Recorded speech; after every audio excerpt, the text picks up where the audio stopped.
بسم اللہ الرحمن الرحیم. لاسٹ سنڈے ہماری جو گفتگو کا سلسلہ تھا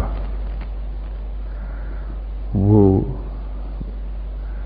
مرید کی ڈیفینیشن پر ختم ہوا تھا کہ مرید اصل میں اس کو کہتے ہیں جو اللہ کی رضا کا طالب ہوتا ہے.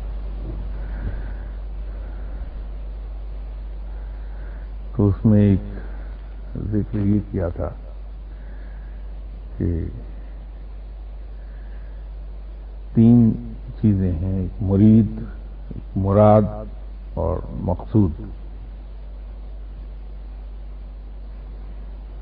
تو مرید کے سلسلے میں جیسے میں نے گزارش کی تھی کہ اصل میں جب انسان اللہ کی رضا کی طلب کرتا ہے اور پھر اپنی زندگی کو ایک خاص ڈھب پر لا کے اس انداز میں چلنے لگتا ہے کہ جس سے رب راضی ہو جائے، تو اس انداز زندگی میں یا اس طرز زندگی میں انسان کو بے تحاشا مشکلات اور سختیوں کا سامنا کرنا پڑتا. اس میں سے چند ایک جو تکلیفیں تھیں ان کا ذکر بھی میں نے تفصیل کے ساتھ کرنے کی کوشش کی تھی. تو جب انسان ان دقتوں اور تکلیفوں سے گزرتا ہے اور اپنی زندگی کو اس انداز میں ڈھال لیتا ہے جس طرح رب تعالیٰ نے ایک مومن کی زندگی کی ریکوائرمنٹس اور اس کے پیرامیٹرز اور اس کی لمیٹیشنز وہ بیان کی ہیں قرآن میں یا شریعت میں، تو ان آزمائشوں سے گزرنے کے بعد پھر وہ مراد کو پہنچتا ہے. تو یہ وہ مقام ہے جہاں پر انسان کو رب کی رضا حاصل ہو جاتی ہے اور رب تعالی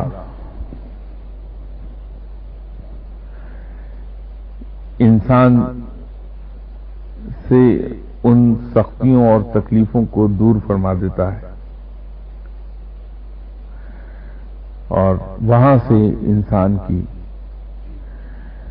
پھر ایک اچھی اور اعلیٰ زندگی کا سفر شروع ہوتا ہے.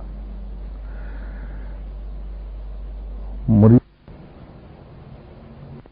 کی زندگی جو ہے وہ مجاہدات اور ریاستوں سے عبارت ہے، جبکہ مراد کی زندگی بخشش کی زندگی ہے. مرید مجاہدے کرتا ہے، مراد سے یہ تمام چیزیں ہٹا لی جاتی ہیں، وہ صرف فرائض اور سنتیں ادا کرتا ہے.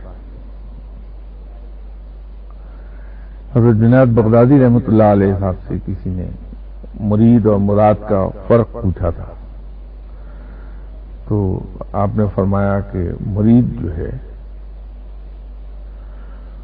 وہ تدبیر علمی کے تحت زندگی گزارتا ہے اور مراد بخشش اور عطا کے تحت زندگی گزارتا ہے. مراد کے مقام پر آ کے وہ تمام تکلیفیں، وہ تمام مجاہدے، وہ تمام ریاستیں وہ موقوف ہو جاتی ہیں اور بس پھر انسان جو فرائض اور سنتیں ہیں وہی ادا کرتا ہے اور اس کی زندگی اس ایک ڈگر پہ چلتی رہتی ہے جس ڈگر پر وہ بحیثیت مرید کے مجاہدے اور ریاستیں کر کر کے اسے زندگی کو لایا ہوتا ہے.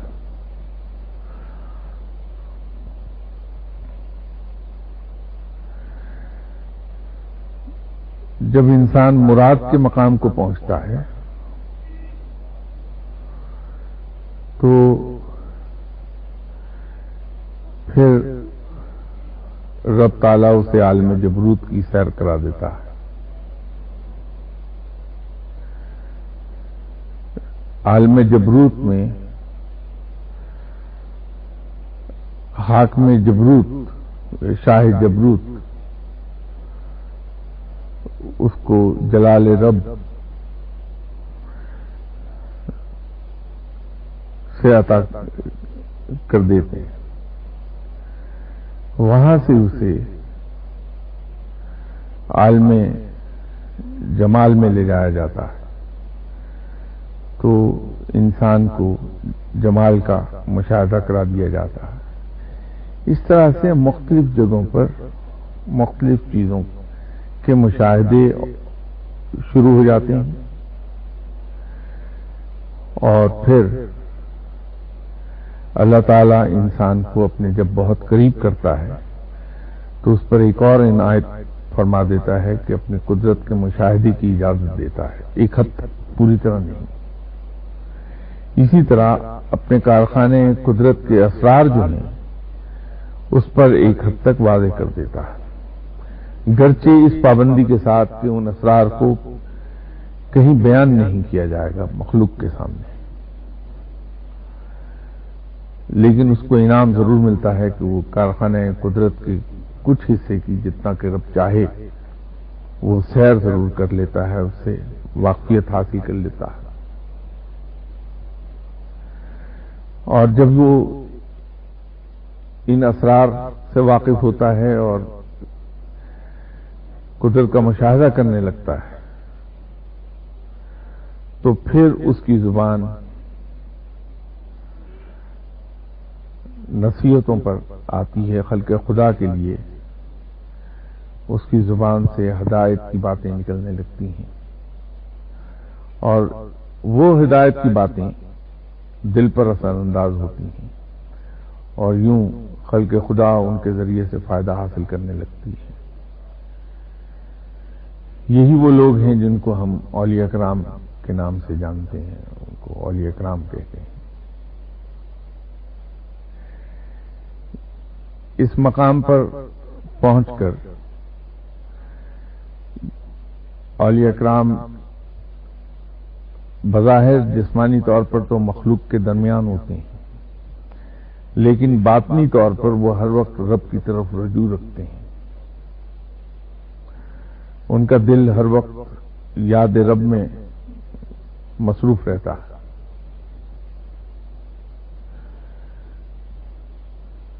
اسی طرح ان سے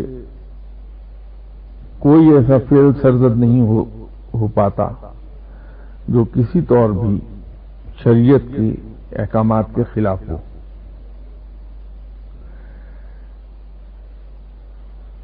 وہ ان پیرامیٹرز کی بڑی سختی کے ساتھ پابندی کرتے ہیں جو اللہ تعالیٰ نے سیٹ کی ہیں کسی انسان کو زندگی گزارنے کے لیے. یہاں وہ مراد کہلاتے ہیں. مرید اور مراد میں ایک فرق ہم یوں بھی واضح کر سکتے ہیں کہ جو معاملہ حضرت موسیٰ علیہ السلام کا اور آپ صلی اللہ علیہ وسلم کا ہے اس کو تشبیہ دی جا سکتی ہے ایک مرید اور مراد کے معاملے میں کہ حضرت موسیٰ علیہ السلام کا سلوک، تمام تر سلوک کوہ طور پر ختم ہو جاتا ہے، اس سے آگے نہیں بڑھ پائے حضرت موسیٰ علیہ السلام.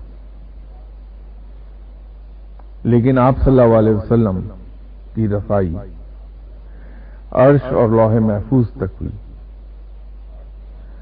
تو ایک مرید میں اور مراد میں اتنا ہی فرق ہے.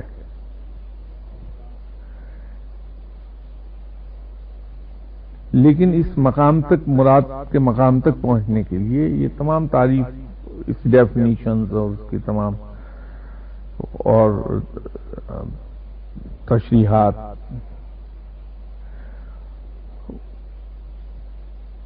وہ دل خوش کرنے کے کام کی نہیں ہے. اصل میں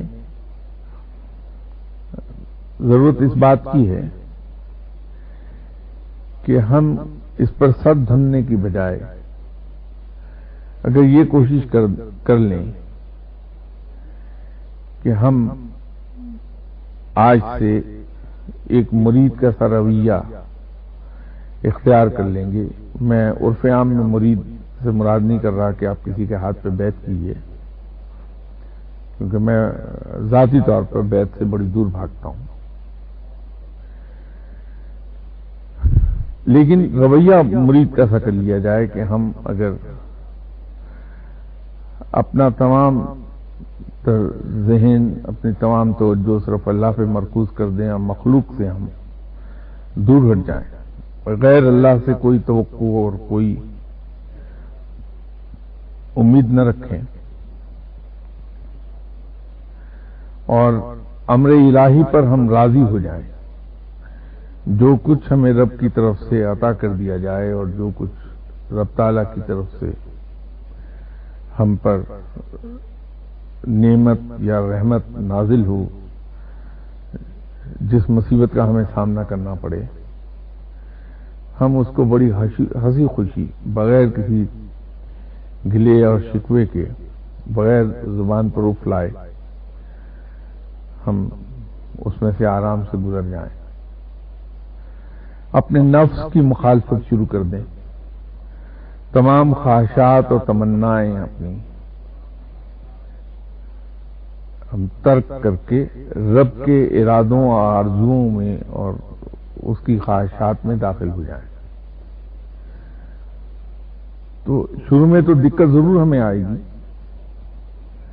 ہمیں دنیاوی نقصانات کا بظاہر سامنا کرنا پڑے گا. میں بظاہر پر زور دینا چاہتا ہوں، کیونکہ یہ سودا یقینی طور پر بظاہر دیکھنے میں تو گھاٹے کا لگتا ہے، لیکن در حقیقت دنیاوی طور پر بھی وہ گھاٹے کا سودا نہیں ہے، بلکہ الٹیمیٹلی دنیاوی طور پر بھی فائدہ اس میں ہوتا ہے. میں نے شاید لاسٹ سیٹنگ میں یہ ایکسپلین کرنے کی کوشش کی تھی کہ جب ہم اللہ کے احکامات کے مطابق چلتے ہیں تو ہوتا یہ ہے کہ ہم اپنے اخلاق اور کردار کی وجہ سے خلق خدا میں پاپولر ہو جاتے ہیں، اور ہمیں خلق خدا میں بھی عزت عطا ہوتی ہے، اور اس کا الٹیمیٹلی فائدہ ہمیں اگر بزنس میں ہے تو بزنس میں کامیابی کی صورت میں ملتا ہے، اگر ہم جاب کر رہے ہیں تو ترقی اور بڑی تنخواہ کی صورت میں ملتا ہے. کیونکہ ہم میں سے ہر شخص خود خواہ اس پر عمل کرے یا نہ کرے، لیکن اسے پسند وہی آدمی آئے گا جو اسے آسانیاں فراہم کر دے، اس کے ساتھ غلط بیانی نہیں کرے اور اس کے لیے تکلیفیں اٹھا لے خود.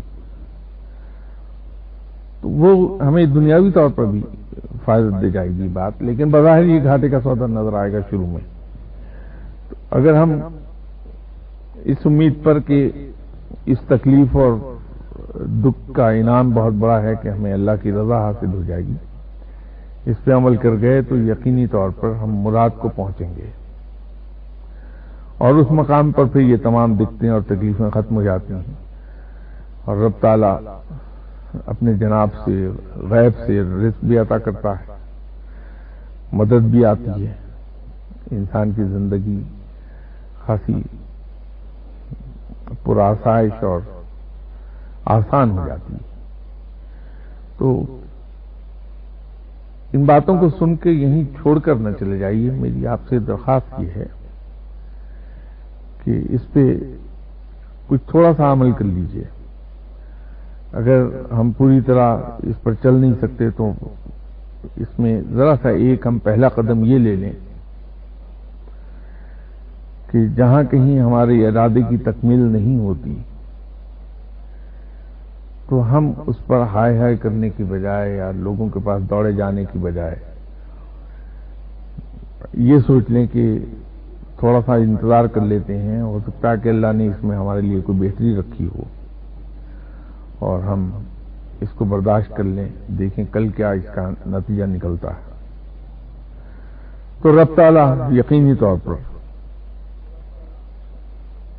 اس کا انعام ہی ہمیں عطا فرمائے گا۔ ہمارے ایک قریبی جاننے والے ہیں جو پروفیسر ہیں کسی یونیورسٹی میں، تو ان کی ترقی کا مسئلہ تھا کہ ان کے سینئرز ان کا حق انہیں دینے پہ آمادہ نہیں۔ تو ان سے میری جب بھی بات ہوئی تو میں انہیں آرام سے ہی کہہ دیتا کہ چھوڑیے پروفیسر صاحب، کیا کرنا ہے اس کو، ترقی میں کیا رکھا ہے؟ ایک دنیاوی ترقی کے لیے کسی شخص کے سامنے جا کے کیا ہاتھ پھیلانا، بیٹھے رہیے، اللہ اس سے بہتر چیزیں عطا کر دے گا۔ الحمدللہ یہ تو مجھے معلوم نہیں وہ ترقی ملی یا نہیں ملی ہے انہیں، لیکن ایک بات کا مجھے علم ہے کہ پروردگار نے ان کو انپریسیڈنٹڈ قسم کی عزت عطا فرما دی۔ ترقی ہو جاتی تو شاید ان کو 1000 1500 یا 2000 روپے مہینے کا فائدہ ہو جاتا، لیکن اس کی قیمت اس ملنے والی عزت کے مقابلے پہ شاید وہ رتی برابر بھی ویلیو نہ رکھتی۔ اب اس وقت عالم یہ ہے کہ جو باہر سے مختلف لوگوں سے باتیں سننے میں ملتی ہیں ان صاحب کے بارے میں، اب ان کی خودداری مشہور ہو گئی کہ بندہ خوددار ہے، جو بذات خود ایک بڑی آج کے دور میں ایک بڑی عزت ہے کہ ہر کوئی یہ کہہ دے کہ آدمی کچھ بھی ہے، خوددار ہے بہت۔ تو اگر ہم تھوڑا سا دیکھ لیں کہ جو ہم پہ ہمارا ارادہ پورا نہیں ہوا، ہماری خواہش کو پوری نہیں ہوئی، اس کا تھوڑا سا انتظار کر لیجئے، اور اس میں یہ شور مت کیجئے کہ یہ نقصان ہو گیا، یہ تکلیف ہو گئی، یہ دکھ پہنچا۔ دیکھیے اللہ تعالیٰ کرتا کیا ہے، اور یقین کیجئے کہ کچھ عرصے کے بعد معاملات کھل کر سامنے آ جائیں گے کہ یا تو اس کا پورا ہو جانا آپ کے لیے نقصان دیتا، صاف پتہ چل جاتا ہے کہ اگر یہ ہو گیا ہوتا تو یہ نقصان ہوتا، یا پتہ یہ لگتا ہے کہ ہم تو بہت کم مانگ رہے تھے، اس سے کہیں زیادہ ہمیں عطا ہونے والا تھا۔ تو پھر انسان سوچتا ہے کہ رب میرے لیے بہتر ہی کر رہا تھا۔ تو ایک تو پہلا قدم تو یہ اٹھا لیجئے، یہ میری آپ سے گزارش ہے، کیونکہ آپ میں سے بہت لوگ یہ سوال پوچھا کرتے ہیں دعا کے دوران، تو اس کا جواب میں آج عرض کر دیتا ہوں کہ پہلا قدم تو یہ اٹھا لیجئے۔ اب چونکہ مرید اور مراد کی بات چل رہی ہے، تو مرید سے مراد تک کے سفر کا پہلا قدم میں عرض آپ سے کر دیتا ہوں کہ وہ پہلا قدم ہے، آج سے ایک تہیہ کر لیجئے اپنے دل میں کہ کسی شخص سے ہمیں کتنا ہی کیوں نہ نقصان پہنچ جائے، وہ شخص ہمارے خلاف کتنی ہی سازشیں کیوں نہ کرے، کتنی ہی ہماری جڑیں کیوں نہ کاٹے، یا کتنی ہی ہماری توہین کیوں نہ کرے، ہم اس آدمی کے بارے میں اپنے دل میں کوئی میل نہیں آنے دیں گے۔ یہ ہم ایک پہلا قدم اٹھا لیں، یہ مرید کا پہلا قدم ہے جو آپ کو مراد تک لے جائے گا۔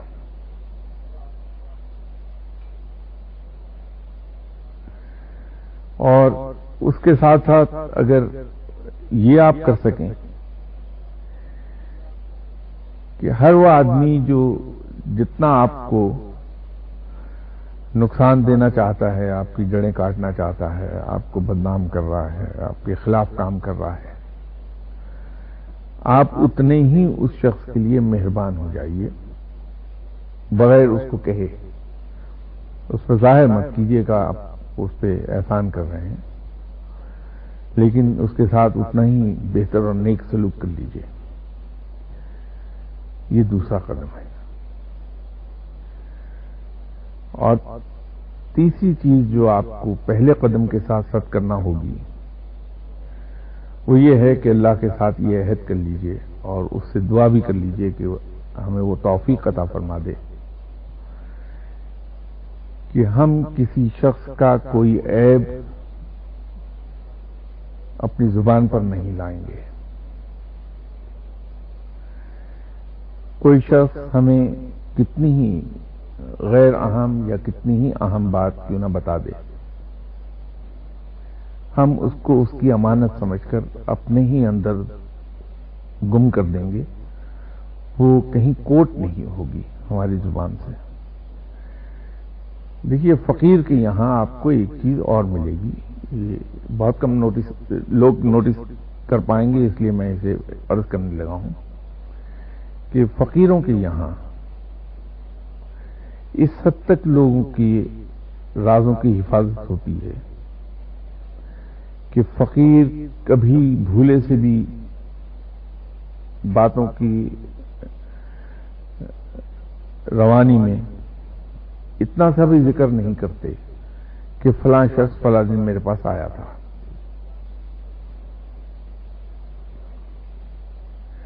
اس کی وجہ یہ ہے کہ بظاہر تو بڑی چھوٹی سی بات ہے کہ ہم بڑی خوشی سے بات کر کہہ دیتے ہیں کہ صاحب دیکھیے فلاں شخص فلاں دن میرے پاس آیا تھا اور ہم نے کھانا اکٹھے کھایا. اب یہ ہمارے لیے بڑی معمولی بات ہے، لیکن اس کی امپلیکیشن ذرا سوچئے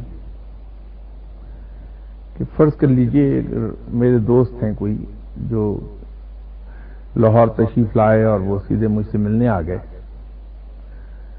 اور میں نے دوسرے دوستوں کو کہہ دیا کہ فلاں صاحب آئے تھے میرے پاس اور ہم اکٹھے رہے 2 گھنٹے 3 گھنٹے. اب یہ ہو سکتا ہے کہ وہ جو میرے دوست ہیں ان کے یہاں بہن بھائیوں میں سے کوئی رہتا ہو، کوئی عزیز رہتا ہو، یا دوسرے ہی دوست ہیں ان سے وہ نہ ملے ہوں، صرف مجھ سے آ گئے میری محبت میں ملنے مجھ سے. اور اگر میں نے کہیں یہ ذکر کر دیا کہ وہ آئے تھے میرے پاس تو دوسروں کا دل دکھے گا کہ ہم سے نہیں ملا، ان سے مل کر چلا گیا. نتیجہ ہوا کہ ان کے تعلقات میں رکھنا آ جائے گا. یہ بڑی چھوٹی سی بات ہے لیکن اس کی امپلیکیشن دیکھیے. اور جو ہی دلوں میں میل آیا ایک دوسرے کے بارے میں، تعلقات میں ہلکی سا کھچاؤ آیا، تو اس کا گناہ کس کے سر ہو گیا کہ جس نے ذرا سی یہ بات ڈسکلوز کر دی کہ فلاں صاحب مجھ سے فلاں وقت مل کر گئے تھے. اب یہ ہے کہ فقیر کے یہاں اس کی بھی یہ احتیاط ہوتی ہے. اب یہاں آپ لوگ تشریف لائے ہیں، آپ کے جانے کے بعد اگر آپ کے والدین میں سے کوئی، آپ کے اولاد میں سے، آپ کے بہن بھائیوں میں سے کوئی آ کے مجھے کہہ دے، اور اکثر ہو جاتا ہے ایسا کہ جب ابھی ڈاکٹر صاحب آئے ہوئے تھے آپ کے پاس تو انہوں نے مجھے بھیجا یہ کام کہ صاحب مجھے نہیں معلوم، میں کسی کے بارے میں نہیں جانتا کوئی آیا تھا یا نہیں آیا تھا، آپ اپنی بات کر لیجئے. وہ ضد کیا کرتے ہیں لوگ کہ نہیں صاحب آئے تھے، وہ تو میرے والد ہیں، بیٹا ہوں ان کا میں، تو انہوں نے تو بھیجا آپ کے کہیں. کہتے یہ تو آپ کہہ رہے ہیں نا کہ آپ ان کے بیٹے ہیں، مجھے تو نہیں پتا کہ آپ ان کے بیٹے ہیں، اور انہوں نے آپ سے کہا یہ آپ کہہ رہے ہیں، مجھے تو نہیں معلوم کہ انہوں نے آپ سے کہا ہے. تو میں کیسے کہہ دوں وہ آئے تھے یا نہیں آئے تھے، مجھے نہیں پتا کوئی آیا ہی نہیں ادھر. تو باضابطہ کئی لوگوں سے یہاں پہ اس پہ آرگومنٹ ہو جاتا ہے، وہ ضد کرتے ہیں کہ نہیں آئے تھے ابھی. تو بات یہ ہے کہ وہ امانت ہے اس شخص کی جو یہاں آیا، آپ جو یہاں تشریف لائے ہیں، آپ کا یہاں آنا میرے پاس امانت ہے. یہ کہیں ذکر نہیں کیا جائے گا کہ آپ تشریف لائے تھے. تو باقی تو باتیں دور کی بات ہیں. تو وہ اس لیے نہیں میں کہا کرتا، یا کوئی بھی فقیر آدمی یہ بات نہیں ڈسکلوز کرے گا کہ کوئی مجھے ملا، کسی کا فون آیا، کسی کا لیٹر آیا، ذکر ہو گئی نہیں. اس لیے کہ وہ اس کی امانت ہے اس آدمی کی جو آیا تھا میرے پاس. تو لوگوں کے عیب ان کو دیکھ کے منہ دوسری طرف کر لیجئے، ایز اف کہ آپ نے دیکھا ہی نہیں اس کو. نہ اس کو یاد رکھیے، نہ یاد ہوگا، نہ کہیں ذکر ہوگا اس کا. اور کسی کہ اپنے ساتھ ہونے والی گفتگو کا کوئی بھی حصہ خواہ کتنا ہی وہ غیر عام کیوں نہ ہو اس کو کوٹ مت کیجیے، کہیں اپنی ذات تک رکھیے، اور کسی شخص کے ساتھ آپ کا کیا لین دین ہے اس کو اپنی ذات تک رکھیے، یہ اپنا لیجئے۔ مجھے پوری امید ہے کہ یہ مرید سے مراد تک کا سفر آپ کا بڑی جلدی کٹ جائے گا، کہ اللہ تعالیٰ بہت سی جو اس میں سختیاں اور ریاستیں ہیں ان سے انسان کو نجات دلا دیتا ہے انہی حرکتوں کی بنا پر، کیونکہ اسے اپنی مخلوق بے پناہ عزیز ہے۔ اس پہ عمل کرنے کی کوشش کر لیجئے، انشاءاللہ تعالی جب کچھ 2-2.5 سال کے بعد آپ سے ملاقات ہوگی تو امید تو اللہ تعالیٰ کی رحمت سے ہی کہ آپ سب مراد کے مقام کو پہنچے ہوئے ہوں گے۔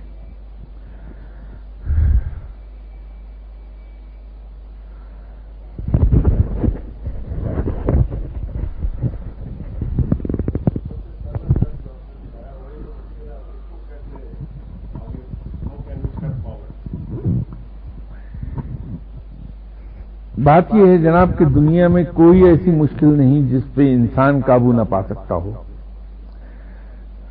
اگر اس نے اللہ تعالیٰ سے توفیق مانگی ہے اور یہ دعا کی ہوئی ہے کہ یا اللہ اس راہ پہ میں چلنے لگا ہوں اسے تو میرے لیے آسان کر دے اور مجھے توفیق عطا فرما، اور پختہ ارادے کے ساتھ چلے گا تو کوئی مشکل نہیں، یہ زیادہ دشوار کام نہیں ہے، اس سے گھبرائیے نہیں، نہایت آسان ہے، اور پھر جب ایک بار شروع کر دیتے ہیں آپ تو وہ نیچر کا حصہ بن جاتا ہے، تو بغیر کسی کانشیس ایفرٹ کے انسان اس پہ عمل کرتا چلا جاتا ہے، دشوار نہیں ہے، اس پہ عمل شروع کر دیجئے ایک بار۔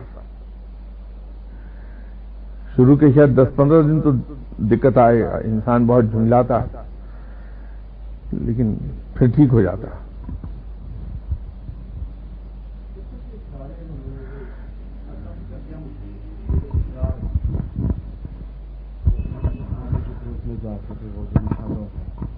تو کیا یہ انسانی جو تقدیریں ہیں ان کے فیصلوں سے گاہی ہے، یا کہ کائنات میں جو نیو کریشن ہوتی ہے اس سے گاہی ہے؟ دیکھیے بات یہ ہے کہ یہ کپڑا جو شرٹ آپ نے پہنی ہے یہ فیکٹری میں تیار ہو کے آپ تک آیا ہے، اور اس شرٹ کی ابتدا فیکٹری سے بھی پہلے کھیت میں ہوئی ہے جہاں کاٹن گرو کی گئی ہے۔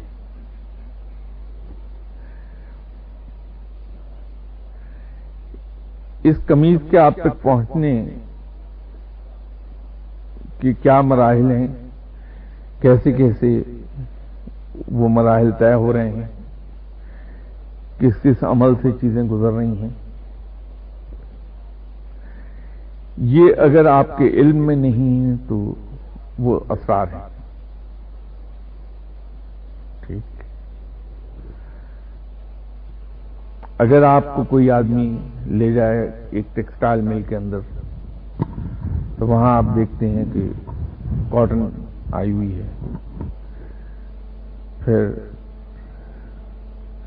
اس کاٹن کی کامنگ وغیرہ ہو رہی ہے، اس کے بعد اس کا دھاگا بن رہا ہے، اور دھاگا بن کے کونس کی صورت میں پھر ویونگ فیکٹری میں جا رہا ہے، اور وہاں کن کن پروسیس سے گزرتا ہے، اس کی وارفنگ ہو رہی ہے، پھر اس کا تانا بنا واپ اینڈ وافٹ اس کا وہ تیار ہو رہا ہے، پھر اس کی بنائی ہے۔ تو جب آپ اس سے آگاہ ہونے لگتے ہیں تو آپ اس قمیض کے بننے کے اسرار سے آگاہ ہونے لگیں۔ ایک مثال آپ کو میں نے کوٹ کی ہے، اسی طرح رب تعالیٰ اس کائنات کو جو چلا رہا ہے وہ بڑا انٹریکیٹ نظام ہے، اس کے فرشتے ہیں، وہ اس کے احکامات بجا لا رہے ہیں، اور مخلوق ہے ہمارے علاوہ، پھر بہت سے مقامات ہیں.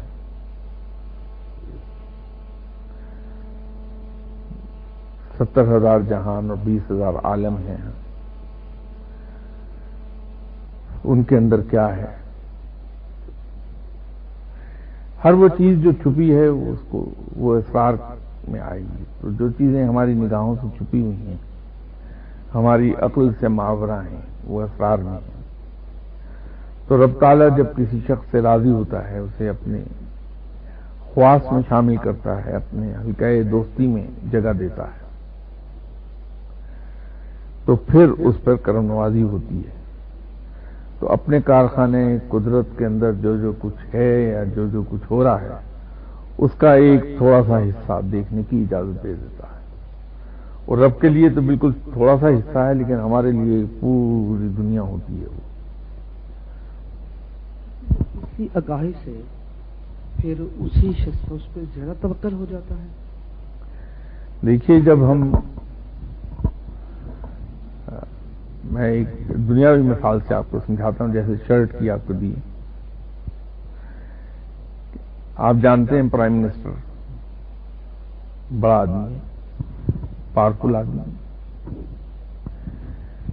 لیکن اگر پرائم منسٹر ہاؤس میں جا کے اس کے دفتر میں سے بیٹھ کے کام کرتا ہوا دیکھیں، یا پرائم منسٹر سیکریٹریٹ کا کام کرتے ہوئے دیکھیں، یا اس کے ایک حصے کو کام کرتے ہوئے دیکھیں،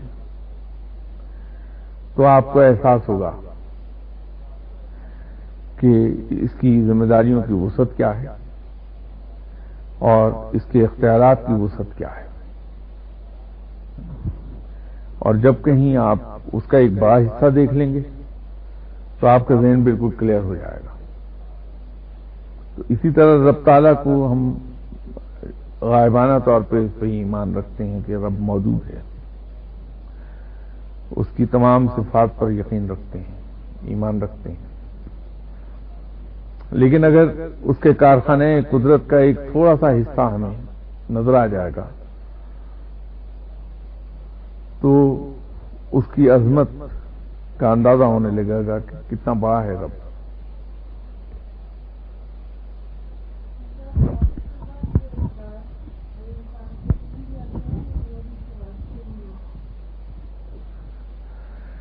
دیکھیے، موت کے بعد جو عالم بالا ہے، اس کے اثرات تو روحوں پر نہیں کھلتے، کیونکہ وہ عالم برزخ سے اوپر جا نہیں پاتا. عالم برزخ کے دو حصے ہیں، علین اور سجین. علین میں تو وہ لوگ ہیں جو نیک عمل کرتے ہیں، اور سجین میں وہ لوگ ہیں جو نیک اعمال سے ذرا دور رہتے ہیں. تو عالم برزخ اور زمین کے درمیان کے معاملات تو ان کے علم میں رہتے ہیں، لیکن عالم برزخ سے اوپر کے معاملات ان کے علم میں نہیں آتے.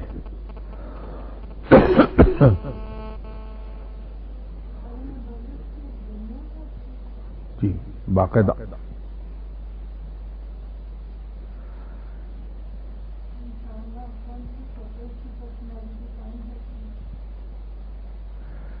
روح تو بذات خود ایک مکمل چیز ہے،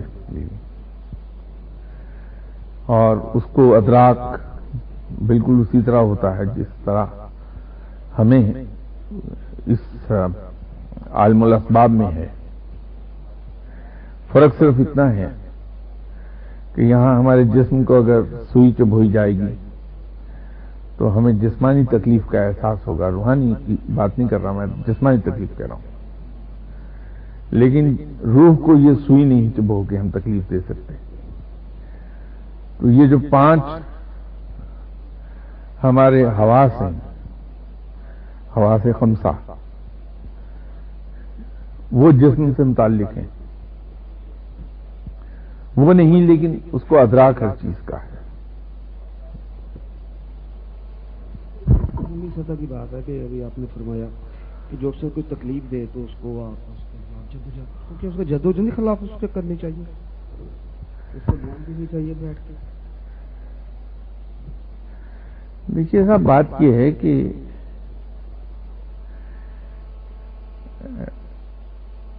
اس کی دو قسمیں ہیں. اگر ایک شخص نے مجھے ذاتی طور پر کوئی دکھ پہنچایا، تکلیف پہنچائی، نقصان دیا، تو معاف کر دینا اللہ کو بہت پسند آئے گا، کیونکہ اللہ خود معاف کرنے والا ہے. دوسرا پہلو ہے اس کا اجتماعی. اگر ہمیں بحیثیت جماعت کوئی ہمیں نقصان دیتا ہے تو اس کے خلاف جدوجہد ہونی چاہیے.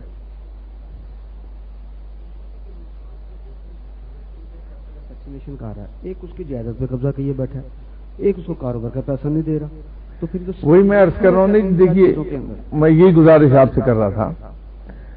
یہ مجھے اس سے سر ظفر اللہ خان کا ایک انٹرویو بڑا پرانا یاد آ گیا. سر ظفر اللہ خان کے عقائد سے ذرا سا ہٹ کے اگر ہم دیکھ لیں، بحیثیت انسان سر ظفر اللہ خان کو دیکھیے. ان سے انٹرویو صاحب نے کیا اور مسلمان قوم کی زوال کی وجہ ان سے پوچھی، تو انہوں نے ایک لفظ میں جواب دیا. پوچھا گیا کہ مسلمان قوم زوال کو کیوں ہے؟ میں نے کہا صاحب ٹالرنس کی وجہ سے. تو جو شخص انٹرویو کر رہا تھا اس نے فوراً کہا کہ صاحب اسلام کی تو بنیاد ہی ٹالرنس پر ہے، تو آپ اسے کیسے وجہ زوال کہہ سکتے ہیں؟ تو نے کہا کہ جس ٹالرنس کی میں بات کر رہا ہوں وہ انفرادی سطح کی ہے، اور ہمارے یہاں بدنصیبی یہ ہو گئی ہے کہ اسلام نے انفرادی سطح پر ٹالرنس سے کام لینے کا تلقین کی ہے کہ آپ درگزر اور تحمل سے کام لیجیے. لیکن اجتماعی سطح پر اسلام ٹالرنس کی اجازت نہیں دیتا. تو اگر ہم اپنے آپ کو دیکھیں تو ہمیں یہ پتہ چلے گا کہ اگر کسی شخص نے، پڑوسی نے اپنے گھر کا کوڑا کر کے میرے گھر کے دروازے کے باہر پھینک دیا ہے تو میں لڑنے پہنچ جاؤں گا کہ تم نے یہ کیا. اگر اس آدمی کے پرنالے کا پانی کسی ٹیکنیکل فالٹ کی وجہ سے میرے گھر میں صحن میں گرنے لگا تو میں اسے برداشت نہیں کروں گا، دنگا فساد ہو جائے گا. لیکن اگر کسی شخص کو میں سڑک پر ٹریفک سگنل کی خلاف ورزی کرتے دیکھوں گا تو منہ دوسری طرف کر لوں گا.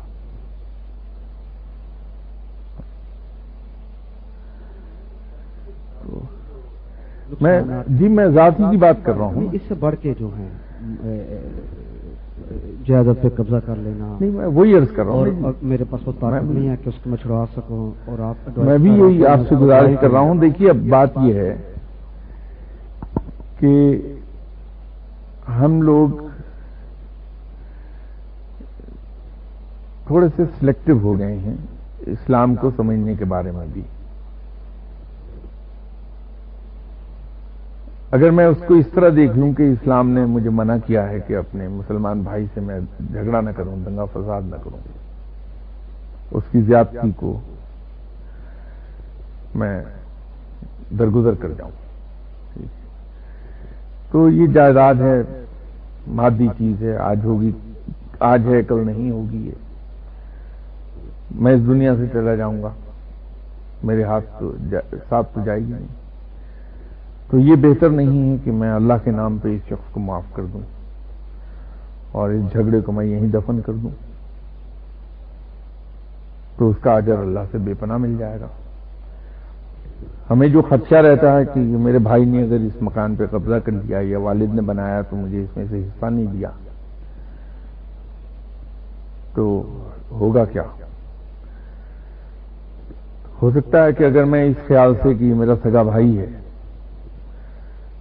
یہ اس جائیداد کی وجہ سے مجھ سے تعلقات خراب کرنا چاہ رہا ہے، تو میں تعلقات کو بچا لوں، مکان چھوڑ دوں، تو میں اسے کہوں کہ بھائی مجھے نہیں چاہیے. یہ نہیں لینا. میں رضاکارانہ طور پہ اور خوشی کے ساتھ یہ حصہ اپنا آپ کی فیور میں سرنڈر کر رہا ہوں. میری طرف سے تحفہ سمجھ کے قبول کر لو. دل میں میرے یہ ہے کہ یہ بھائی ہے میرا، اس کے ساتھ تعلقات نہ خراب ہوں جائیداد کی وجہ سے. ہے نا، اپنے بھائیوں کے لیے دوستوں کے لیے کر لینا. میں تو تھوڑی سی ڈفرنٹ سی بات کر رہا ہوں کہ نہیں ایسا چلیے یوں کر لیجیے. میں چلیے سمجھانے کو کہتا ہوں کہ آپ پر وہ نقصان دیتا جا رہا ہے. اس کے لیے رسول تو کہتے اس کے خلاف لڑ. وہ صحابہ کرام نے پوچھا جی اس لڑائی میں اگر میں مارا گیا کہتے نہیں وہ دوزخ میں آپ جنت میں جائیں گے. اور وہ صحابہ کرام نے کہا حضرت اگر وہ اس کو ہم نے مار دیا تو آپ نے کہا وہ پھر بھی دوزخ میں جائے گا، تم جنت میں جاؤ گے. اب یہ ڈائریکشن کیا ہے اور یہ ڈائریکشن کیا ہے؟ بات یہ ہے کہ صاحب پہلی بات تو یہ ہے کہ یہ حدیث میری نظر سے گزری نہیں ہے، ورنہ میں ضرور اس پہ آپ سے کوئی نہ کوئی عرض کر دیتا. حدیث اور قرآن کے بارے میں کچھ زیادہ محتاط رہتا ہوں کہ اگر ذرا سا بھی شبہ ہو جائے کہ اس میں مجھے یاد نہیں پوری طرح تو میں اس کو حوالہ نہیں دوں گا. یہ تو میں نے بالکل نہیں کبھی نہ سنی نہ کبھی پڑھی. لیکن میں اتنا جانتا ہوں کہ قرآن نے ایک بات یہ کہی ہے کہ اگر تمہارے ساتھ کوئی زیادتی کر دے، ظلم کر دے، تو تمہیں بدلہ لینے کی اجازت ہے، لیکن صرف اسی قدر جس قدر تمہارے ساتھ زیادتی کی گئی ہے. اور اس کے ساتھ ہی آگے ایک اور حصہ ہے، اللہ معاف کرنے والا ہے اور معاف کرنے والوں کو پسند کرتا ہے. میں تو دیکھیے میں کمزور اور طاقتور کی بات نہیں کر رہا، میں تو صرف رب کی بات کر رہا ہوں. سر آبجیکٹ کو گین کرنے کے لیے کلاسیفیکیشن کرنی پڑے گی. نہیں وہ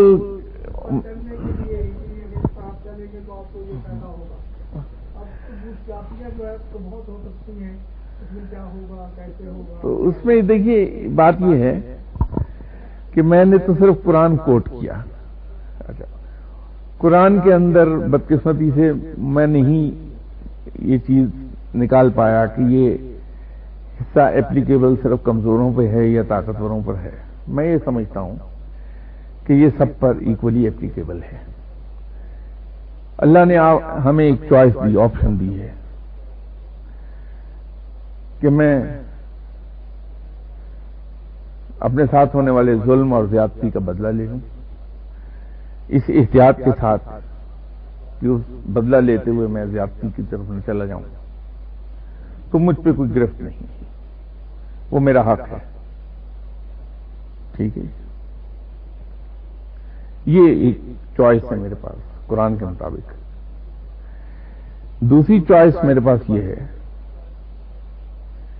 کہ میں یہ دیکھ لوں کہ اللہ معاف کرنے والا ہے اور اس کی سنت یہ ہے کہ دوسرے کو اس کی زیادتی کے لیے معاف کر دیا جائے، تو اس صورت میں اللہ کا پسندیدہ آدمی ہو جاؤں گا. تو اب مجھے دیکھنا یہ ہے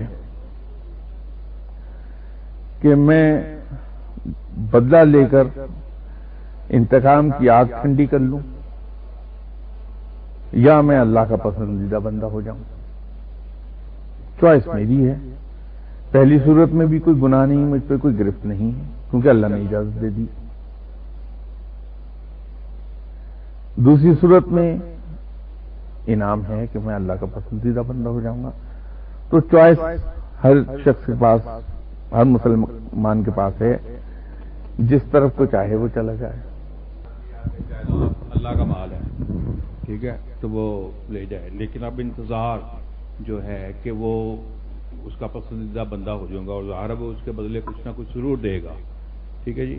تو اب یہ سفر کتنی دیر یا کتنی لمبائی ہوگی اس سفر میں، اور جو پہلے اولیاء کرام تھے 1000 سال پہلے یا 1500 یا جتنی بھی دیر، اور آج کے اولیاء کرام میں بھی اسی طرح علم آ جانا چاہیے کہ وہ اس وجہ سے الیکٹرو میگنیٹک ٹرینز بن گئی، 3 گھنٹوں کا سفر 1 گھنٹے میں طے کر رہی ہیں.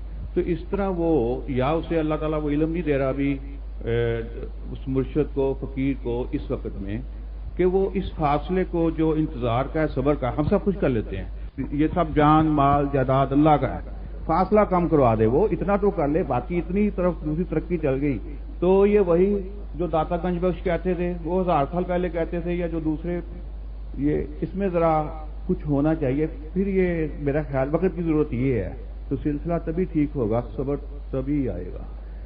دیکھیے الیکٹرو میگنیٹک ٹرین نے 3 گھنٹے کا سفر 1 گھنٹے تک کر دیا. عام طور پہ کہا یہ جاتا ہے کہ مرید سے مراد تک کا سفر 35 سال میں طے ہوتا ہے. عام طور پہ کہا یہ جاتا ہے. میں نے ابھی گزارش کی تھی کہ امید ہے کہ 2-2.5 سال میں انشاءاللہ آپ مرید سے مراد تک چلے جائیں گے. تو میں تو 16 گنا کم کر گیا، الیکٹرو میگنیٹک ٹرین سے کہیں فاسٹ ہو گیا.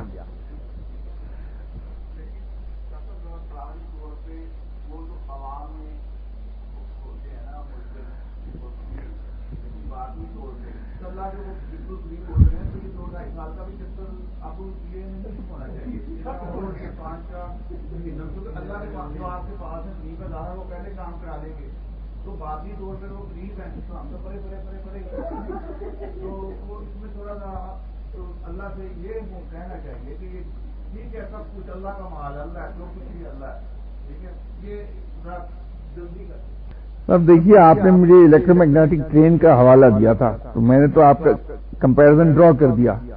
اب دعا کیجئے پروردگار اس سے زیادہ فاسٹر ٹرین کوئی نکال دے تو یہ ٹائم 2-2.5 سال سے ریڈیوس ہو کے اور 6 مہینے پہ آ جائے گا. یہ ایسا ہے کہ دیکھیے ہم اگر نیک کام اجر کی امید پر کریں کہ ہمیں اس کا اجر مل جائے تو تجربہ یہ ہے کہ پھر اس نیک کام کا اجر ملتے ملتے ایک زمانہ لگ جاتا ہے. لیکن اگر ہم نے یہ سوچا کہ میں یہ کام صرف اس لیے کر رہا ہوں کہ میرا رب اس کو ایسے چاہتا ہے، اس کے جواب میں وہ انعام دے دے یا سزا دے دے، یہ اس کی ثوابدید ہے، مجھے اس سے غرض نہیں. تو دیکھا یہ گیا ہے کہ اجر بے پناہ تیزی کے ساتھ ملتا ہے اور ہاتھوں ہاتھ، جس کو ہم کہتے ہیں ہتھیلی پہ سرسوں جمنے لگتی ہے. اپنی کسی گفتگو کے دوران میں نے ایک بار حضرت بی بی رابعہ بصری کا ایک واقعہ بیان کیا تھا، اگرچہ وہ تمثیلی میں تو اسے سمجھتا ہوں کہ وہ لوگوں نے ایک بار انہیں، وہ سمبولک چیز ہے کچھ تھوڑی سی، کہ لوگوں نے دیکھا کہ حضرت بی بی رابعہ بصری بازار میں دوڑی چلی جا رہی ہیں، ایک ہاتھ میں وضو کرنے والا لوٹا ہے پانی سے بھرا ہوا اور دوسرے ہاتھ میں انگارے ہیں. تو لوگوں نے پوچھا کہ بی بی کدھر کا قصد ہے؟ تو فرمایا کہ میں اس جہنم کی آگ کو بجھانے جا رہی ہوں جس کے خوف سے لوگ نیک کام کرتے ہیں، اور اس جنت کو آگ لگانے جا رہی ہوں جس کی لالچ میں لوگ نیک کام کرتے ہیں. ہمیشہ جب بھی مجھے موقع ملا میں آپ سب سے یہی گزارش کرنے کی کوشش کیا کرتا ہوں کہ عبادات کے وہ جو عبادت کے 4 جو درجے ہیں، آپ اعلیٰ ترین درجے کی عبادت کیجیے. پہلا درجہ تو یہ ہے کہ انسان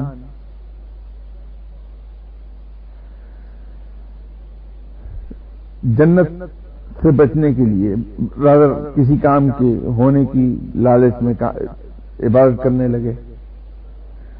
اس سے اوپر کا درجہ یہ ہے کہ جہنم کے خوف سے یا جنت کے لالچ میں عبادت اللہ کی کرے. تیسرا درجہ یہ ہے کہ اس لیے عبادت کی جائے کہ اللہ کا حکم ہے.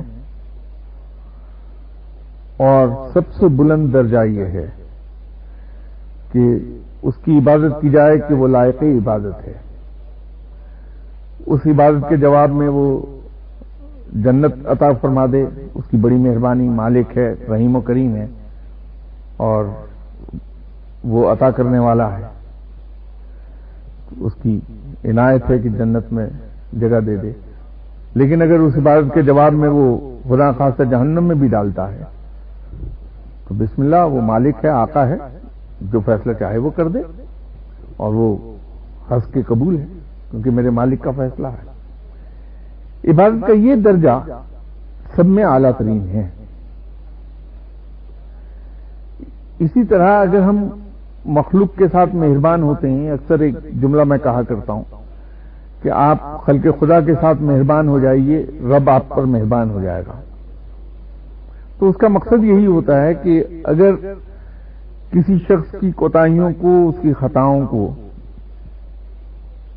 میں ہنس کے درگزر کر دیتا ہوں صرف اس لیے کہ وہ میرے رب کا بندہ ہے، بس اس سے زیادہ کوئی دماغ میں نہیں میرے کوئی چیز، تو اس کا اجر مجھے رب سے مل جائے گا.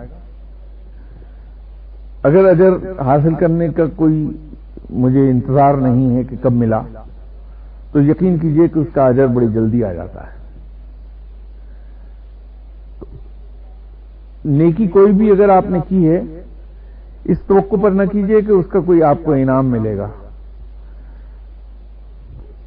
نیکی اس لیے کر لیجئے کہ رب کو پسند ہے، اور اگر اس میں کسی دوسرے ہم جیسے انسان کا معاملہ انوالو ہے تو اسی انسان کے ساتھ بھلائی کا، مہربانی کا سلوک کر لیجئے، صرف ایک خیال سے کہ وہ میرے رب کا بندہ ہے بس، اور مجھے اپنے ہی جیسے دوسرے بندے کے ساتھ مہربانی کا سلوک کرنا ہے، اس سے زیادہ کچھ نہیں.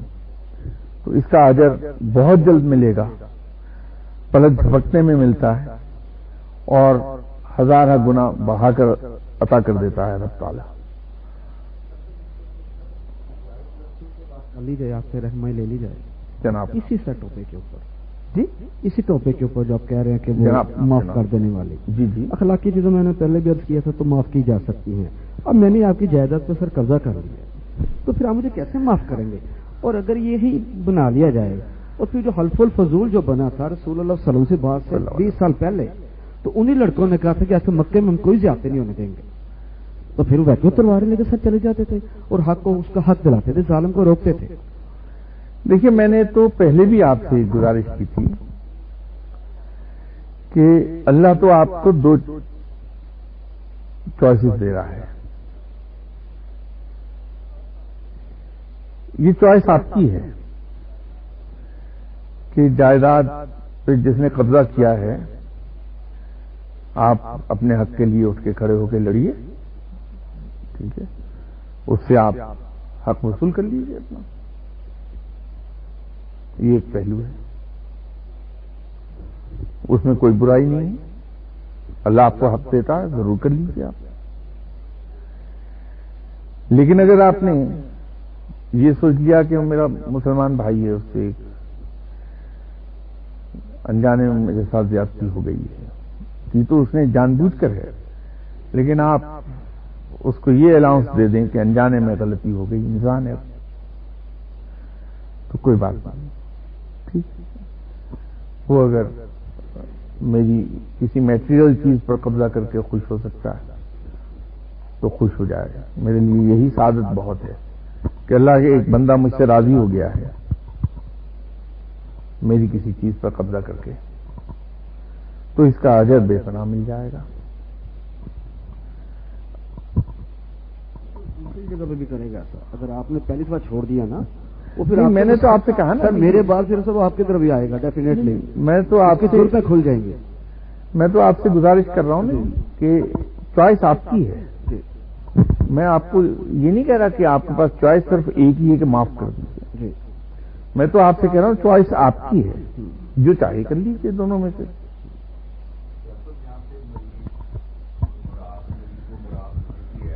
اللہ کا مالا جائیداد چھوڑ دی، چلی جائے، جہنم میں چلی گئی، لیکن وہ ثواب دید اللہ کی پھر بتا رہے ہیں کہ وہ ہمیں بھی جہنم میں چاہے تو پھینک دے، اور جائیداد بھی گئی تو ہم بھی گئے، تو پھر تو یہ ہوگی نا سچویشن.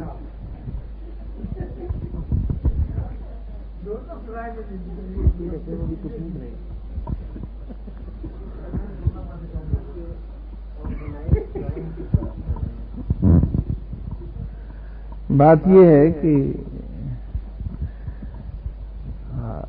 یہ کہنے کی تو بات میں نے آپ سے کہی کہ وہ مالک ہے، چاہے تو جہنم دے دے، لیکن اس سے پہلا حصہ وہ فقرہ اس سے کہیں زیادہ لمبا تھا، جس میں میں یہ کہہ رہا تھا کہ وہ بڑا مہربان ہے، معاف کرنے والا ہے اور بہت سخی ہے، تو اس کی رحمتوں سے امید یہی ہے کہ جنت میں ڈالے گا. یہ میں نے پہلے عرض کیا تھا. تو اس نے خود فرمایا ایک جگہ کہ مجھ سے اچھے گمان رکھو، میں اچھا ہی کروں گا. تو میں تو اپنے رب سے اچھے گمان رکھوں گا کہ وہ مجھے میری وہ نیکیاں جو میں نے کی ہی نہیں، صرف سوچا تھا کبھی، اس کا انعام بھی مجھے کئی گنا بڑھا چڑھا کر دے دے گا، اور دے دیتا ہے. اللہ کا بڑا کرم ہے.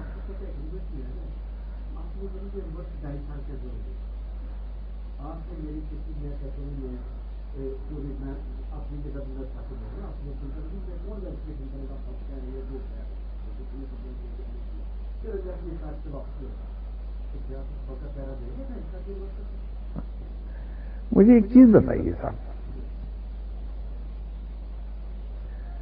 کہ انسانی زندگی کیا صرف جائیداد کے ارد گرد گھومتی ہے، یا انسانی زندگی کے اور بہت سے پہلو ہیں؟ دیکھیے، جائیداد کے چھن جانے کا یقینی طور پر دکھ بہت ہوگا. میں چونکہ صاحب جائیداد نہیں،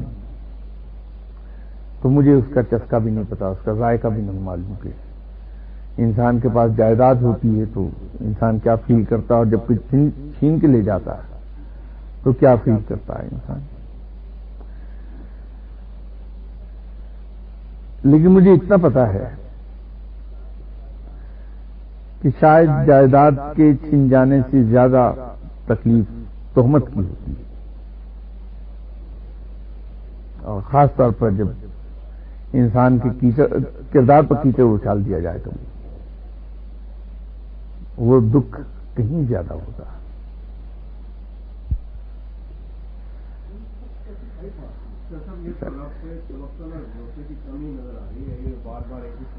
تو وہ ایک صاحب یہاں تھے، نہیں سمجھنا چاہتے ہیں، جب تک نہیں سمجھ میں آتا سوال بالکل کریں، ان کا حق ہے.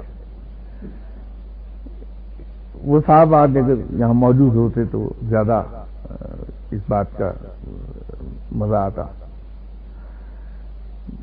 انہوں نے، پرانی بات ہے، آج میرا خیال ہے شاید 20 سال پرانی یا اس سے بھی ذرا زیادہ ہوگی.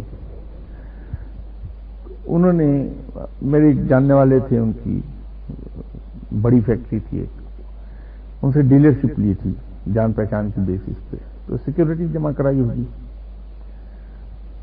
کاروبار کے لین دین میں اونچ نیچ آتی رہتی، تو کہیں اختلافات پیدا ہو گئے ہوں گے ان کے،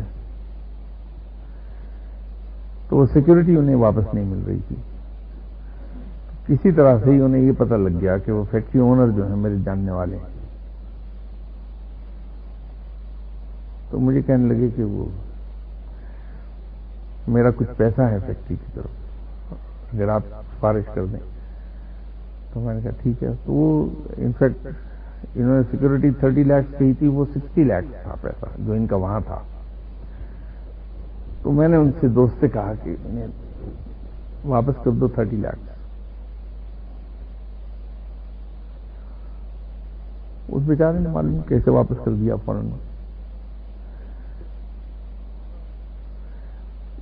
اس دوران انہیں پتہ لگ گیا کہ وہ یہ تو 60 لاکھ سے بجائے 30 لاکھ ان کا کمیشن کا بنا ہوا تھا. تو پھر میرے پیچھے ڈنڈا لے کے ہو گیا بقایا 30 لاکھ بھی لے دو. تو مجھے شرم آ رہی تھی کہ ایک آدمی سے میں نے پہلے سفارش کی، اب دوبارہ جا کے سفارش کر دوں. میں اوائڈ کرتا رہا، وہ میری جان کو آئے ہوئے تھے.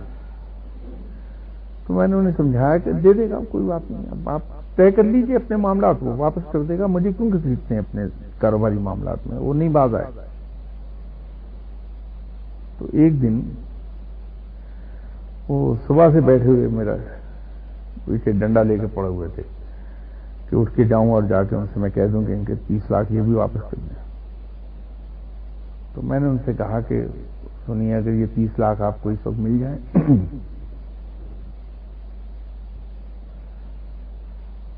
اور وہ راستے میں کوئی چھین لے آپ سے، یہ گر جائیں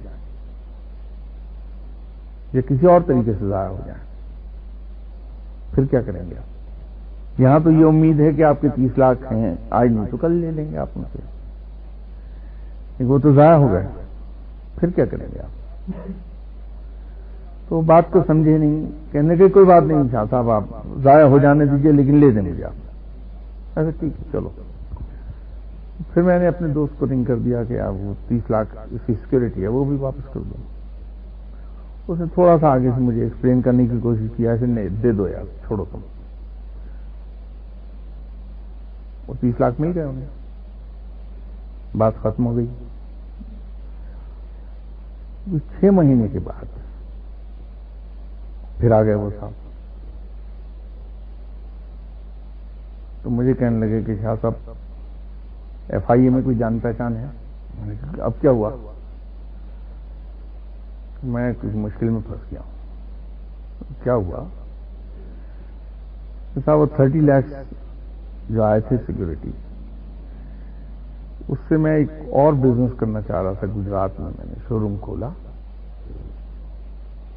پنجاب بینک کے ایک صاحب ہیں انہوں نے مجھے فیور کر دی اور 30 لاکھ انہوں نے مجھے اوور ڈرافٹ دے دیا۔ اب وہ کاروبار میں پیسے ہو گئے ضائع۔ اب اس مینیجر کا آڈٹ ہوا ہے اور رپورٹ ہو گئی ہے ٹو FIA کہ اس نے انآتھورائز اوور ڈرافٹ کیا تھا 30 لاکھ کا، تو وہ مشکل میں وہ بھی آ گیا ہے اور میں بھی پھنس رہا ہوں۔ تو اس اسٹیج پر پھر میں نے اسے یاد دلایا کہ اس کو وہ پیار سے بابا کہتے تھے، نام رضا تھا ان کا، تو میں نے کہا بابا یہ بتاؤ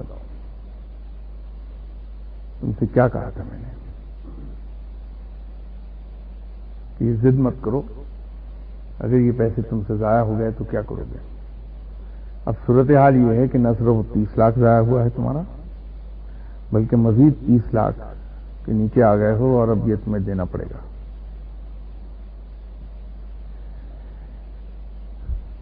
بات یہ ہے کہ یہ صرف چیزوں کو وہ پھر ایک لمبا ان کا سلسلہ چلا، مشکلات ہوئی جو بھی ہوا، بہرحال وہ پھر دوست ہی اس کے کام آئے کہ وہ ادھر ادھر سے ارینج کرا کے وہ 30 لاکھ جمع کرا کے جان چھڑوا دی اس کی، جو شاید اب بھی واپس نہیں ملے ہوں گے ہمیں دوستوں کو، وہ 30 لاکھ آج بھی واپس نہیں آئے۔ یہ صرف دیکھنے کا ایک پہلو ہے۔ آپ میری جائیداد پہ قبضہ کر لیجیے اگر ہو تو، بسم اللہ، لیکن اس کی میرے اچھا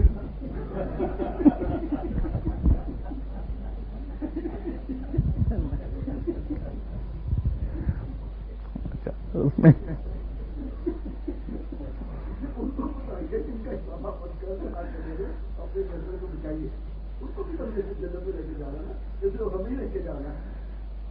نہیں، میں تو آپ کو بھی نہیں کہہ رہا، میں تو کہا کہ آپ کو آپشن ہے، آپ کے پاس چوائس ہے۔ آپ جس طرح سے دیکھیے کسی صاحب نے مرشد اور باپ کے بارے میں سوال پوچھا تھا کہ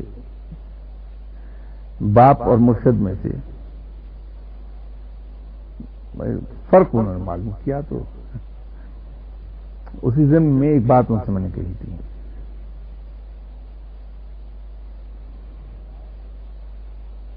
کہ باپ جو بایولوجیکل فادر ہے آپ کے، اس میں آپ کی چوائس کو دخل نہیں تھا، مرشد بائی چوائس ہے۔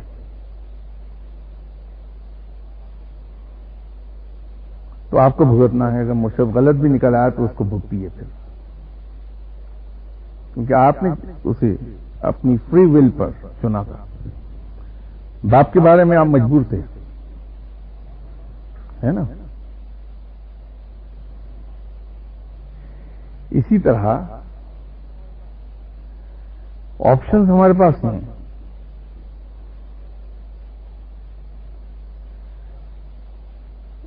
اب ہم کیا اس میں سے پک کرتے ہیں، وہ ہماری اپنی علمی استعداد اور وین پر ہے کہ ہمارا وین کیا ہے۔ ہندو ہے، وہ کبھی امیڈیٹ بینیفٹ پر نہیں جائے گا، وہ آج کا نقصان کرے گا کل کے فائدے کے لیے۔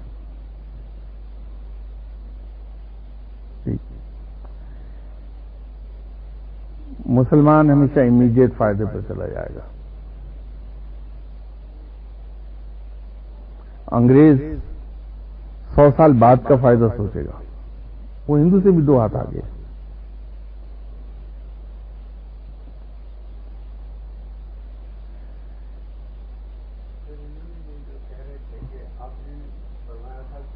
اللہ معاف کرنے والا، یہ کہنے لگے ہم کمزور ہیں، ہم معاف کریں۔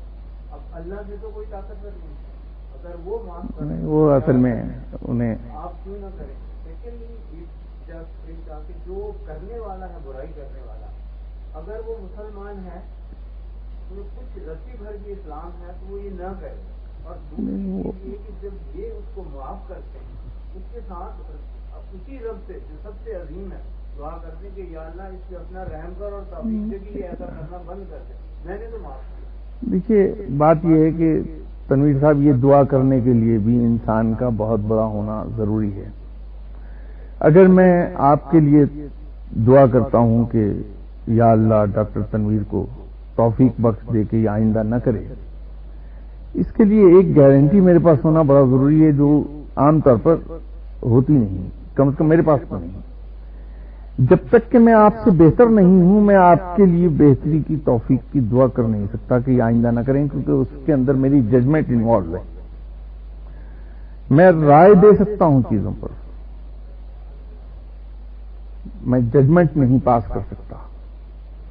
ججمنٹ پاس کرنے کے لیے مجھے اس سے سپیریئر ہونا ضروری ہے، یہ یاد رکھیے گا۔ یہ بہت ایک باریک نقطہ ہے، اس کے اوپر بیٹھ کے غور کیجیے گا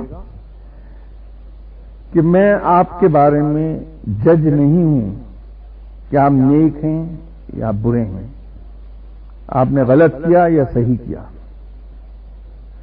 میں جج نہیں ہوں، جج رب ہے اس کا، یا زمانہ ہے۔ اور زمانے کے بارے میں رب نے کہا کہ زمانے کو برا نہ کہو کہ یہ میں خود ہوں۔ بات وہیں گھوم پھر کر آ جائے گی۔ مجھے تو اپنا نہیں پتا کہ میں اللہ کی نظر میں اچھا ہوں یا میں برا، تو میں کسی کو برا کیسے کہہ سکتا ہوں؟ اور جب کسی کو برا نہیں کہہ سکتا، اس کے اچھے ہونے کی بات شرط کیسے لگاؤں گا میں؟ تو ججمنٹ کبھی ہم پاس نہ کریں تو بہتر ہے، اوپینین دے دیں۔ میں یہ تو کہہ سکتا ہوں کہ شاید میرے خیال میں اس نے یہ کام ٹھیک نہیں کیا، یہ میری اوپینین ہے۔ میں یہ نہیں کہہ سکتا کہ اس نے کام غلط کیا، یہ میری ججمنٹ ہے۔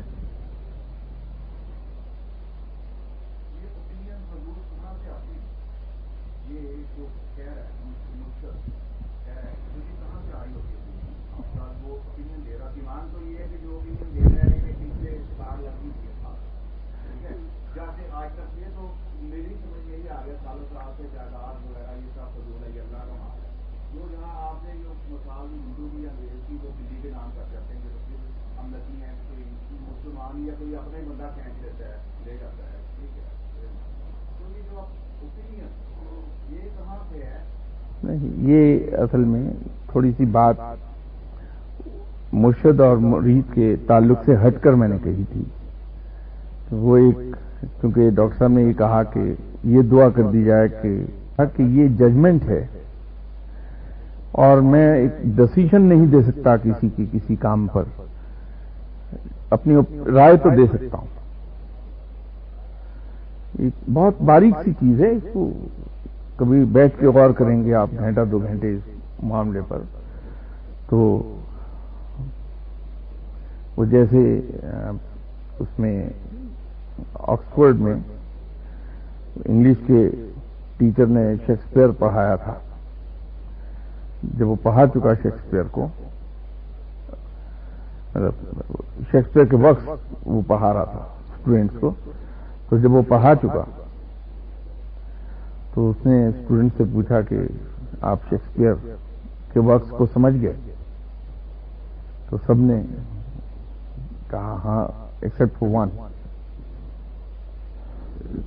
تو وہ پروفیسر پریشان ہوا کہ شاید میں پوری طرح ایکسپلین نہیں کر سکا جو یہ اسٹوڈنٹ میرے لیکچرز کو سمجھ نہیں پایا. تو اس نے فکر مندی سے اس سے پوچھا کہ کون سا حصہ ہے شیکسپیئر کے ورکس کا جو تمہیں سمجھ نہیں آیا، یا میرا کون سا لیکچر ہے جو تمہیں سمجھ نہیں آ سکا؟ تو اس نے کہا کہ یہ بات نہیں ہے، آپ نے تو پڑھایا بڑا صحیح تھا، لیکن مسئلہ یہ ہے کہ شیکسپیئر کے ورکس کو سمجھنے کے لیے شیکسپیئر سے بڑا ہونا ضروری ہے، وہ میں ہوں نہیں.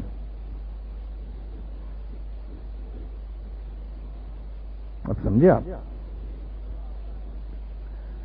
میرے لیے بڑا آسان ہے کہ میں میو ہاسپٹل کے ایک کارڈیو سرجن کے بارے میں یہاں گھر پہ بیٹھا ہوا رائے دے دوں کہ وہ اچھا سرجن نہیں ہے،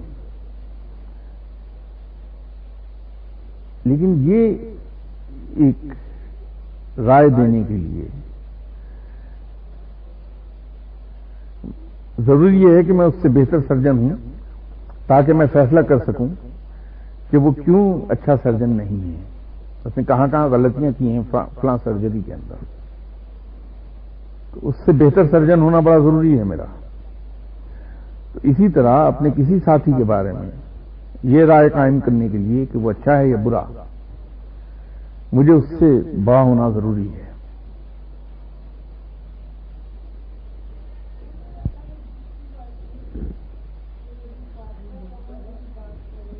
سوری، اچھا جی آپ کیا فرما رہی تھی؟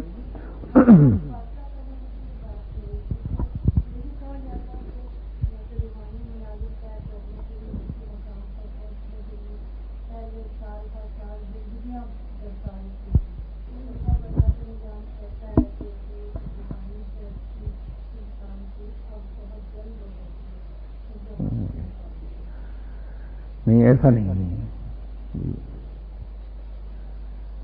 وہ ٹائم اتنا ہی لگتا ہے. میں نے شاید 2 یا 3 سنڈیز پہلے بھی یہ گزارش کی تھی کہ یہ ایسا سفر ہے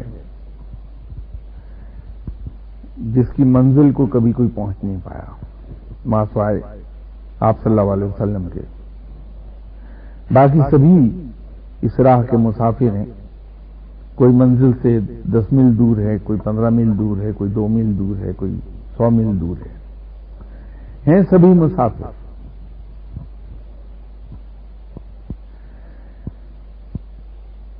بات یوں ہے کہ اس کی مثال بالکل ایگزیکٹلی یوں ہوگی کہ آپ یہاں سے اگر ٹرین پر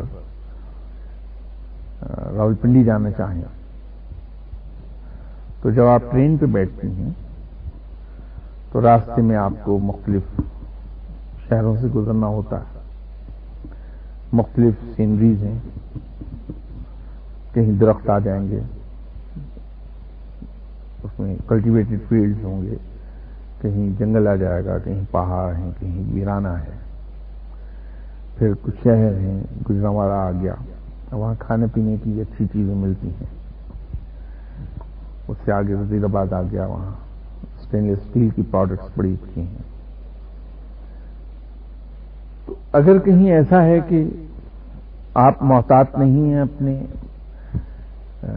منزل کے بارے میں، اپنے ٹائم شیڈول کے بارے میں، تو ہو سکتا ہے کہ گجرانوالے پہ جا کے آپ یہ کہیں کہ چلیے یہاں لنچ ہی کر لیتے ہیں، پھر چلے جائیں گے اسلام آباد.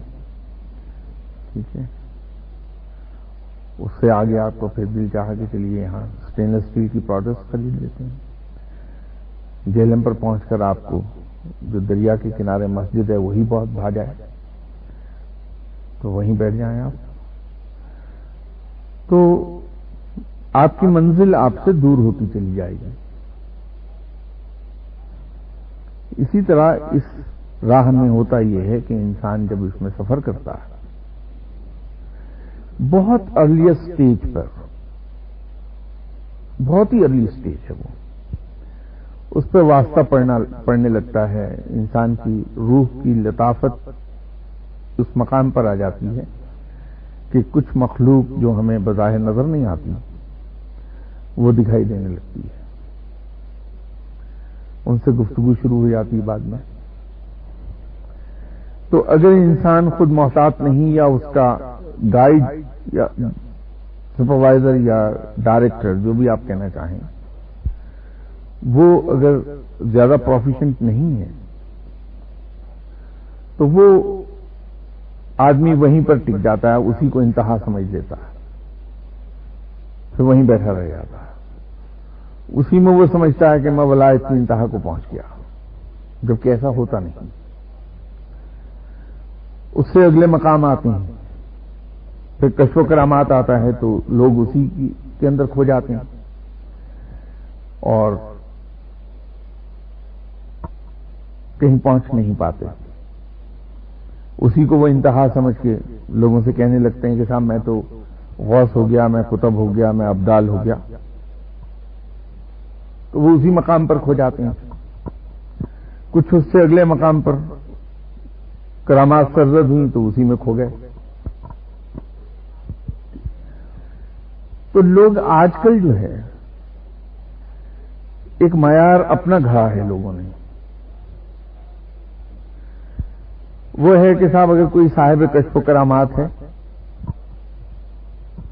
تو وہ ولی اللہ ہے، کوئی مستجاب الدعوات ہے، دعائیں اس کی قبول ہوتی ہیں تو وہ ولی اللہ ہے۔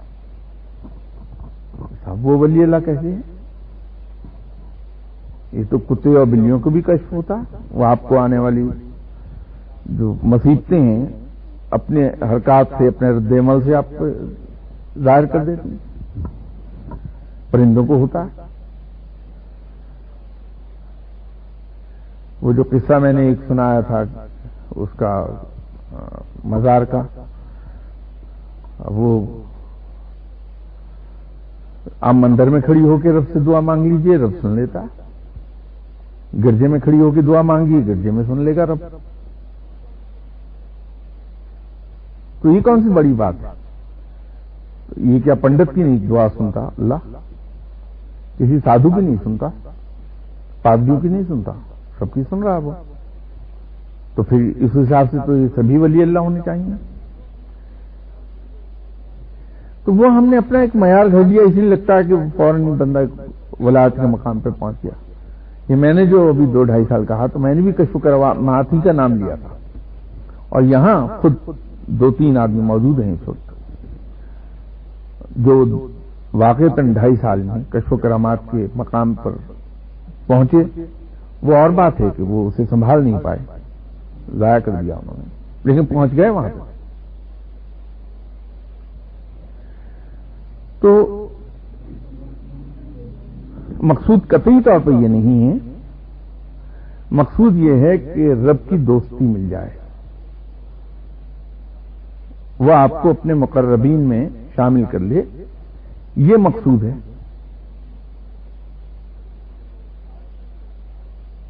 تو اس میں تو ساری عمر گزرتا ہی رہتا ہے، اس مقام سے منزلیں طے کرتا رہتا ہے، تو آخری منزل تک نہیں پہنچ پاتا۔ وہاں تو بس صرف آپ صلی اللہ علیہ وسلم پہنچے۔ میں نے ابھی حضرت موسیٰ علیہ السلام کا حوالہ دیا تھا، اور اس کے بعد آپ صلی اللہ علیہ وسلم کے بارے میں نے عرض کی۔ وقت اتنا ہی لگتا تھا۔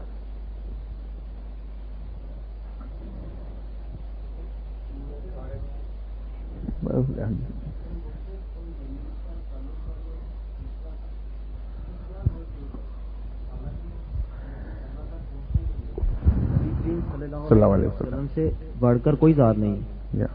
سر I am agree with this کہ کیونکہ مرشد ہونا چاہیے، کیونکہ اولیاء اللہ نے اسے ایکسپٹ کیا۔ سر اس کے متعلق تھوڑا ایکسپلین کریں۔ دیکھیے، یہ دلیل کوئی دلیل نہیں کہ اولیاء کرام نے کیا اس لیے ہونا چاہیے۔ ولی اللہ بھی تو انسان ہے، اس سے بھی تو کوتاہی اور غلطی ہو سکتی ہے۔ صرف انبیاء ایسے ہیں اور یا فرشتے ہیں، انسانوں میں انبیاء جن سے غلطی کبھی نہیں ہو سکتی، اور انسانوں کے علاوہ فرشتے ہیں جن سے غلطی نہیں ہوتی، باقی سب غلطی کرتے ہیں. اس لیے یہ کہنا کہ چونکہ ایک ولی اللہ نے کیا ہے اس لیے وہ دلیل ہے اس بات کی کہ وہ درست ہے، ایسا نہیں ہے. ولی اللہ سے بھی غلطی ہوگی، وہ بھی انسان ہے.